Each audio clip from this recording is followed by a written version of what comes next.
NG nose kick.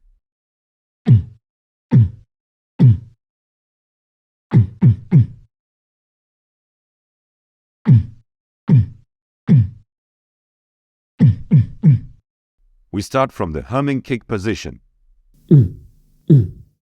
Now, pinch the space between the nasal cavity and the uvula. You can sniff to find the correct position where the vibration is made. Then, apply some pressure and release.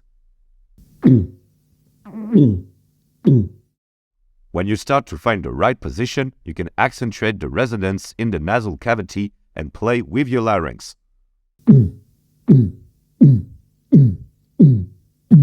Very good.